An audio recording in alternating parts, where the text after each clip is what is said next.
अभी मतलब कि इलोन मस्क ने भी अपनी मतलब कि डार्केस्ट मोमेंट्स शेयर किए हैं फाइनेंशियल क्राइसिस में जो हुए थे, और मतलब कि अभी विराट कोहली भी बोल रहे हैं कि वो डिप्रेशन में थे, वो सारी चीज़ें। तो मैं आपसे जानना चाहता हूँ कि आपका डार्केस्ट फेज़ क्या था लाइफ का, कि उस टाइम पे आपको लग रहा है कि भाई बड़ी हालत ख़राब हो गई थी, मतलब कि। कई फेजेस आए थे लाइफ में when I was trying to figure out who I am and all that. ये जो पूरी की पूरी मेरी जर्नी थी ये कंपनी खुद के को फाउंडिंग समझने की, करने के नहीं नहीं नहीं बाद नहीं या। नहीं, वो सब नहीं, वो सब तो छोटी मोटी चीज़ें हैं, मतलब वो इतनी बड़ी चीज़ नहीं है, क्योंकि जिसको हम बड़ा समझते हैं वो एक्चुअली में बहुत छोटा है।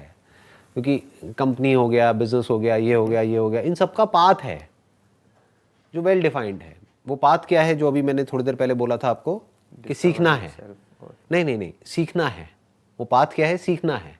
डिस्कवर योरसेल्फ का कोई पाथ नहीं है। There is no path that can take you to yourself, क्योंकि आप खुद से कितना दूर हो। आप तो यही हो, आप कल में थोड़े ही हो। तो जिसको भी हम फाइनेंशियल सक्सेस बोलते हैं या जो भी कुछ फ्यूचर में है, उस सबके लिए पाथ है। यानी कि कोई और इंसान थे पास्ट में जो उस पाथ को फॉलो करके वहां तक पहुंचे हैं। उनसे तो सीख अगर सीख उसको हम के। क्रैक कर लें, उसको समझ लें कि उन्होंने ऐसा क्या किया, क्या सही किया, क्या गलत किया, या जो मैं कर रहा हूं उसमें क्या सही है, क्या गलत है, तो हम वहां तक पहुंच सकते हैं। बट डिस्कवर योरसेल्फ में कोई पाथ नहीं है। जी। जब हम सारे पाथ छोड़ देते हैं और लाइफ को एज इट इज देखना शुरू कर देते हैं, फिर वहां से हमको कुछ नजर आता है। तो आप कह सकते हो मेरी लाइफ का जो सबसे चैलेंजिंग फेज था, सबसे मुश्किल, वो ये ट्रांजिशन था from outer to inner. Okay. कि एक बाहर की दुनिया से जब अंदर की दुनिया में मुझे कुछ एक्सपीरियंसेस हुए, कुछ ऐसे हुए जो वहाँ से क्यूरोसिटी पैदा हुई, वहाँ से फिर एक बर्निंग डिज़ायर अंदर से पैदा हुआ कि आई वांट टू नो कि एग्जैक्टली मेरे साथ क्या हुआ है, क्यों हुआ है, किस लेवल पे हुआ है। तो वो सर्च शुरू हुई, वहाँ से एक लॉन्गिंग शुरू हुई, फिर वहाँ से आगे बढ़ते बढ़ते बढ़ते बढ़ते, तो that was the most difficult phase of my life.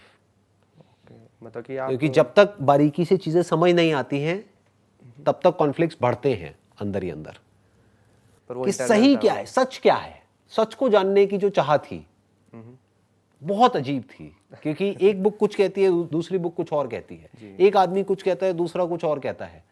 तो कैसे सच तक पहुंचा जाए? तो आपने क्या किया, साइड कर दिया सब कुछ और मतलब। ये भी नहीं कह सकते कि सब कुछ साइड कर दिया, ये भी नहीं कह सकते कि मैंने कुछ फॉलो किया। सब कुछ पढ़ा, सब कुछ सुना, सब कुछ देखा, उसके बाद में साइलेंस में रहा काफ़ी काफ़ी दिनों तक, फिर उसको ऑब्जर्व किया, स्पिरिचुअलिटी का एक्चुअल में मतलब समझा, not just theoretically but actually. तो वो आप कह सकते हो that was like quite a interesting phase of my life.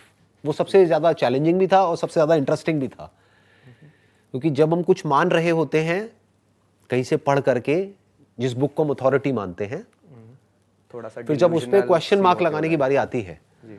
तो सब कुछ हिल जाता है, आपके सारे फंडे हिल जाते हैं, जो आपका सपोर्ट सिस्टम होता है वो पूरा का पूरा हिल जाता है। तो अगर वो सच नहीं है जो पूरी दुनिया मानती है, या जिस तरह से पूरी दुनिया सोचती है, अगर वो सच नहीं है तो सच है क्या? कहाँ है वो सच? कहाँ मिलेगा? तो उस तक पहुंचने की जो जर्नी थी, that was the big struggle.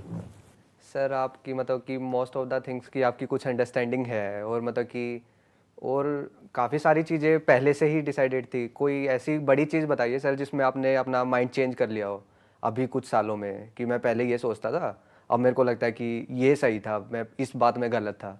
आप कह सकते हो कि अब ये जो बर्थ और डेथ का जो कॉन्सेप्ट था overall, that was like quite challenge for me. अभी जो मैं बात कर रहा था कि मेरी स्ट्रगल क्या थी, तो that was one of the biggest struggles to find out the truth of the concept of rebirth ओहो। और री इनकारनेशन और रिसरेक्शन। ये सच है, वो सच है, वो सच है, ये सब अलग अलग कॉन्सेप्ट्स हैं। तो इसमें से रियलिटी क्या है, बर्थ क्या है, डेथ क्या है, तो वो सब जो फिगर आउट करने वाला था ना, वो जैसे मैं सोचता आया था बचपन से, या जैसे सब सोचते हैं, उससे बिल्कुल एक अलग थॉट प्रोसेस है। जो रियलिटी है वो सबसे बिल्कुल अलग है। तो क्या है सर रियलिटी में? मतलब जो समझने में मुझे इतने साल लगे वो 2 मिनट में ऐसे ही बता दूं मे रियलिटी बी क्या। सर मैं उस फिगर आउट सेंटेंस करो। को पकड़ के रखूंगा सर, मे बी फ्यूचर में समझ नहीं, आ कोई जाए सर। फायदा नहीं है, फिर आप बैकवर्ड चलोगे, आपको कैसे पता कि वो सच है? हो सकता है वो बकवास हो, वो तो मेरी रियलिटी है ना, वो तो मैंने डिस्कवर किया है, हो सकता है वो गलत हो। तो आप खुद डिस्कवर करो कि सच क्या है।